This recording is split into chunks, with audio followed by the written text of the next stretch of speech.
Take back control. Stop letting algorithms decide your news. Get uncensored history and real knowledge to strengthen your mind, body, and spirit. Watch ad-free content now at ineverknewtv.com preview. Can you also speak about the importance of language in shaping one's culture and worldview, and how speaking a foreign tongue, especially one imposed through colonization, can impact a person's identity and psyche?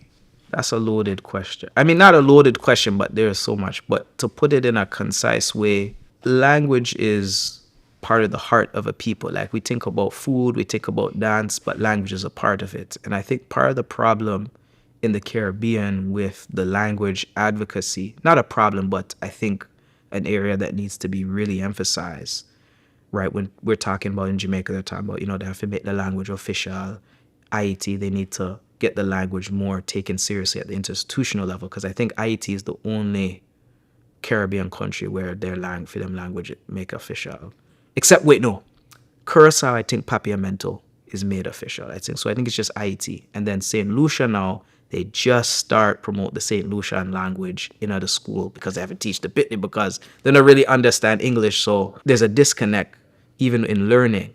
Right, so that part way answers your question. But in terms of language advocacy in the Caribbean, it needs more of a Black world or Pan-African emphasis, where we're emphasizing that this is African language in the Caribbean, because it will illustrate what colonialism is about. Ultimately, is Europeans or Western Eurasians, to be more geographically accurate, suppressing us linguistically, the linguistic form of it, like suppressing us on the language front, is attacking our languages, right? With these ideas that, oh, this is baby taught, this is inferior, it's not real English, it's not real French, right? But the language is part of what makes us African in the Caribbean. So I think that has to be, it's tied to the same way there's the attack on locks, right? The hair culture, the skin bleaching, the whole thing connect to that. So it's just in the area of language. Anything to strip you of your identity.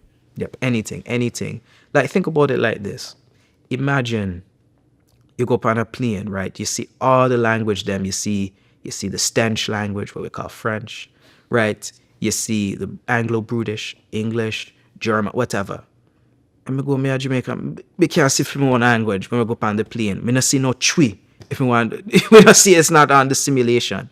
The only exception me did see was Ethiopia. Yeah, Ethiopia. Them they make sure you see the Amharic. They make sure say it upon the plane, because I fly Ethiopia when we go Africa. I take Ethiopian Airlines, and I recommend that to people. If you go Africa from the United States, go with Ethiopian Airlines. See if them fly out from where you're there. So big up them. But you see it. But outside of that, you don't really see that. And what does it say about the value you put into yourself? Right, you don't really value yourself, right, if you don't value your own language. And I'm not a linguist, so can you help me on this? I always think about like the limitations of language on my thoughts, because if the word doesn't exist in the language, how can I have that concept or the view of that concept culturally? Right, so there's a thinking. Now, I'm not saying that just because you speak an African language, necessarily that you're conscious. I just want to make it clear for your audience, because people were going to take and say, so what, wait, but this person speak this, and you tell me, no man, it don't go so like that. So what it is, there's a different way of thinking that's embedded, that comes out naturally, that's embedded in your language. Like, you have to think about it. Like, some of the most African things that come out of the Caribbean are in soca and dancehall, just the way of expression, just things we do naturally, we don't necessarily need, for that context, we don't necessarily need the political mindset. Not that we shouldn't have a political mindset, but I'm just saying the two things are different. It's two different things. What happens is, because like I said, there's a worldview perspective embedded in the language through the grammar, through the sound, the way we put things together, that is default. So your aesthetic default is different than, say, from Bakra language, right? So there's actually an African-American anthropologist from, what them called the Harlem Renaissance, Nana Zoradell Hurston. You may be familiar with her. Some people may be familiar with her. And her thing, she has this one essay called Characteristics of Negro Expression. Just be aware, she was writing this is published 1934, so just for your audience, they have to know that the time, right? Negro was kind of normative, right? Even UNIA and all that. So what she said, basically, when she was describing the way black people in America speak versus the way white people in America speak, she said something like, the Negro thinks in hieroglyphics, the white man thinks from a written language.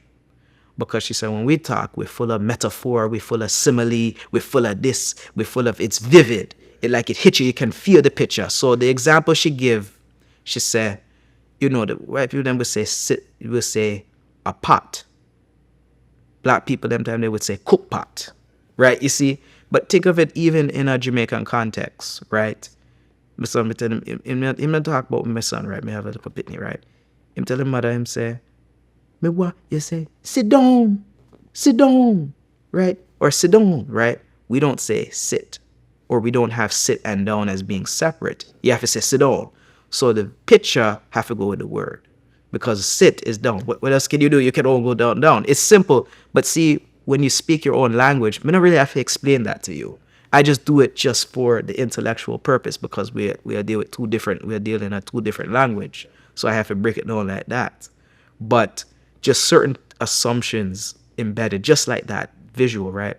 So there's a certain view of reality that you have. So you see things as interconnected, right? That's why our language is so visual and so vivid. Like I know Obenfo Bale Kambani has this concept called, fundamental interrelation, where we see things from a holistic perspective, things as interconnected, and then the Bakra them and also the rest of the Chinese, them all of them, they have this fundamental alienation. So they see things as, in rigid binary, everything against each other, everything at war with each other, like mind war over the body and all that. That come from them. But we think more holistic. We see things, you can see things are different, but they're connect together, right? So you see it in the language. That way of thinking shape the language. So